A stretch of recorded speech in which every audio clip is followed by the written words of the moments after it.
Military veterans who call New Orleans home, like thousands of others, deal with wartime experiences that extract a heavy toll. Rob Masson details their journeys to healing.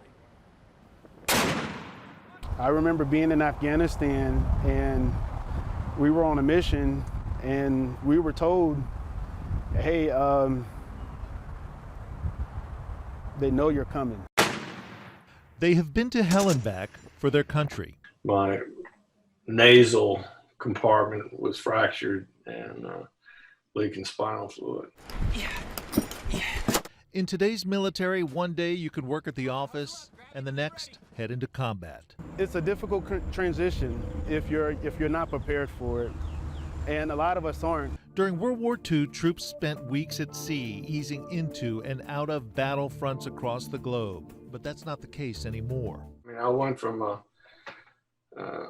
New Orleans street kid to Vietnam. Come on, hustle up, grab it and be ready. Trauma experts say the impact of rapid deployment and return from the horrors of war is measurable. The American Psychology Association says 17 veterans kill themselves each day, more than 6,200 each year. Dr. Charles Figley with Tulane's Traumatology Institute says post-traumatic stress needs serious attention. What we need to fix is a big elephant in the room, and that elephant's doing a lot of damage. New Orleanian Greg Washington graduated from West Point and served in Afghanistan and Iraq. He came under attack in Afghanistan and felt lucky to survive. He lost his two best friends, Emily Perez and Scotty Pierce, to war. They were first-year cadets together when 9/11 happened, reinforcing their commitment to fight terrorism. They prepare you for war, right, in training, but the hard part is coming back home and getting reintegrated. When it comes to life outside the military, thousands struggle each year. I couldn't find answers at the bottom of a liquor bottle. Well, I had nightmares for 50 years. Tom Goldenberg's trauma came in 1968 during the Vietnam War's Tet Offensive. Artillery fire blew out his eardrums during one of that war's worst battles. Was knocked unconscious for about 30 minutes. War injuries had a dramatic impact on Goldenberg's mental and physical health. He had open heart surgery at the age of 37 due to exposure to Agent Orange. Didn't know it at the time, but had a traumatic brain injury due to artillery fire. When they left the military, neither Goldenberg nor Washington sought treatment for trauma they suffered in wars 40 years apart. They both say they simply wanted to get out. I know a lot of soldiers, and myself included, I just wanted to go home. So for me, it was, what do I have to do to check this box so that I can go home? I said a few very strong words to him. I said, you ain't put me on no medical hold. I want to go home. Washington says he suffered with depression, rocky relationships, and financial issues for years until he hit rock bottom. That day, I found myself having a gun in hand, getting ready to do the unimaginable. And I got a phone call from her. Washington happened to get a call from a niece who simply asked him if he wanted to go shopping, and says that call was a lifeline back to the here and now. That was my angel.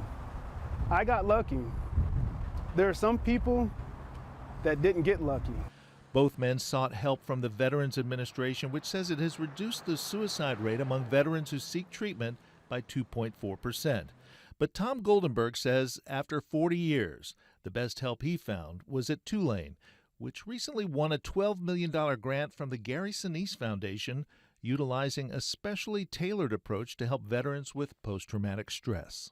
It's been absolutely awesome. Goldenberg says Tulane's Center for Brain Health customized treatment just for him and was able to diagnose Vietnam-era brain injuries affecting his vision, balance, and emotional well-being. Doing a lot for my balance. They're retraining my brain. The Tulane program is now gearing up to handle up to 50 veterans a year using a multidiscipline approach. Once we get into the 3-week program, a lot of integrative therapies and mind-body medicine. So we have yoga, music, art therapy, canine. So we have a lot of other areas to help with all of this as well. After being saved by a phone call from a relative, Greg Washington now walks across country to raise awareness. lot of people ask, why me? He calls for veterans to develop a PTSD plan, which should include a support system of what he calls battle buddies. There's someone out there that is about to go through what I went through or is currently going through.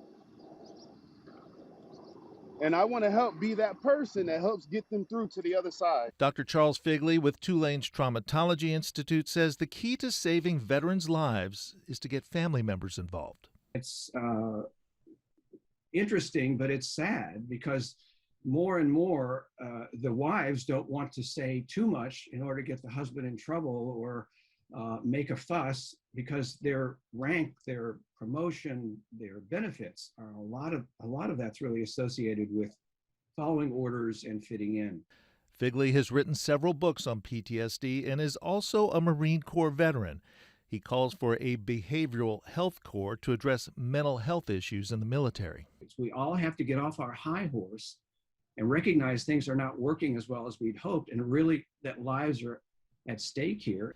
PTS issues are blamed for a suicide rate among veterans that is 1.5 times higher than it is for civilians, according to a VA report. Sometimes I ask myself, why me? And it breaks me down and I want to cry. But Washington and thousands of other veterans continue to fight through, decades after wartime experiences forever changed their lives. Rob Manson, Fox 8 Local First. If you or someone you know suffers from post-traumatic stress, you can contact the VA or the Gary Sinise Foundation for help. We have links on our news app and website.